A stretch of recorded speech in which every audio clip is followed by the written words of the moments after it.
Welcome to the MHB podcast. This is Michael Bond, and welcome to my 13th episode.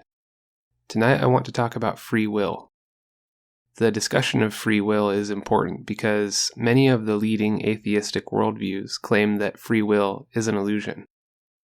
I think they try to make this claim because the Bible presents such a strong account of the development of free will and consciousness. As we will discover in this episode, claiming free will is an illusion is a weak position, possibly indefensible. Before we dismantle that position, let's outline what it actually says. The major theme behind the claim that free will is an illusion is that we all exist in a deterministic reality. In a deterministic reality, all of your choices are predicated on your genetic makeup or your environment. Essentially, you feel like you are making your own choices, but what you are really doing is responding to your environment in accordance with how your DNA says you should respond. The consequence of a deterministic reality is that no individual is responsible for his or her actions. It's that perceived lack of responsibility that makes this worldview particularly attractive to its adherents, and particularly dangerous to the stability of societies. Why should I do the right thing if there is no lawgiver and my DNA is designed for me to behave in a particular way anyway? Just love yourself and be free. That's a nice thought, but when you have a nation of 330 million people expressing themselves and demanding that their surroundings promote their self-expression, you always end in fascism. Freedom depends on a moral structure of right and wrong behavior. Is there a major motivation for adopting the position of a deterministic reality apart from not being culpable for your actions? Yes, there is.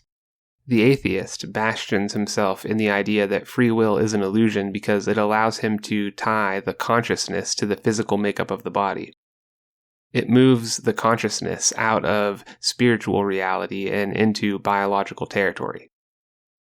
The atheist needs to do this or else he can't explain how consciousness can exist in a reality where everything that exists is made of material and is reducible.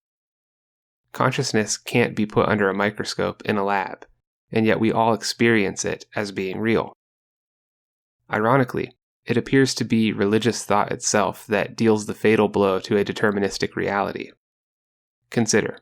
A belief system has the ability to modify what your preferences are and therefore change the outcomes of what you end up acting out in the world.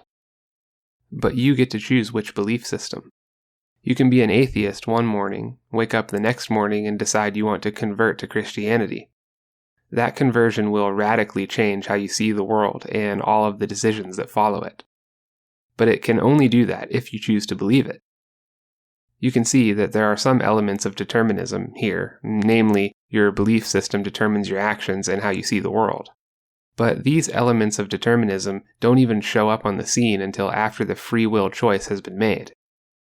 So the idea is, you make a free will choice to follow the belief system, and then the belief system determines your actions and perception.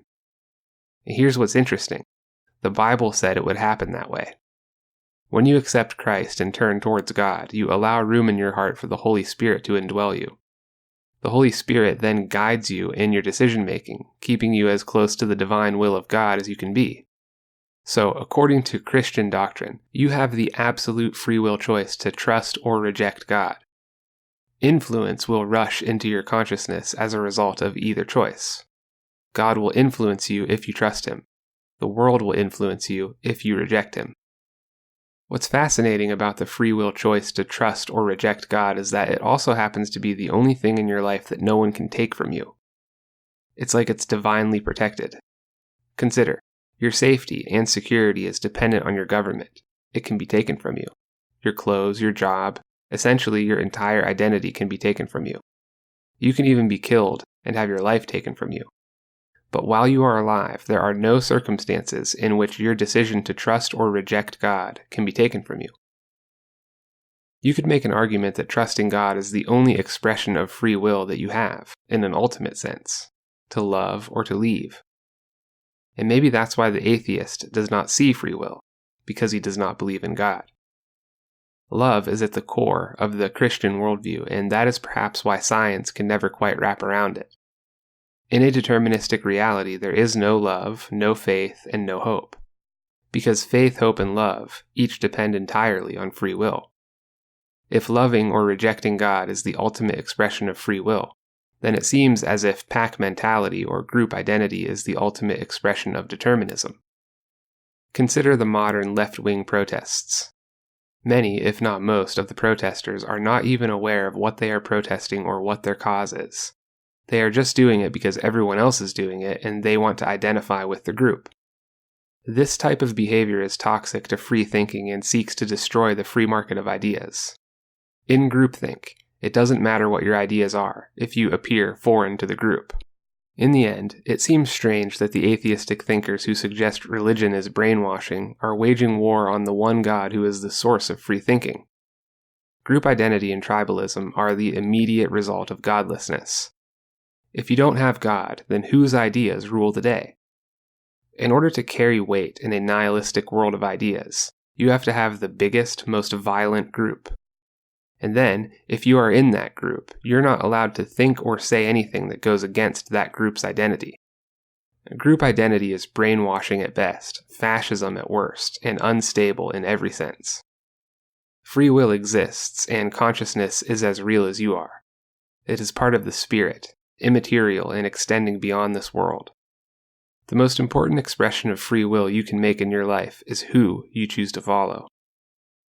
And so I'd like to leave you by saying that I very much look forward to getting into the project of teaching through the Bible.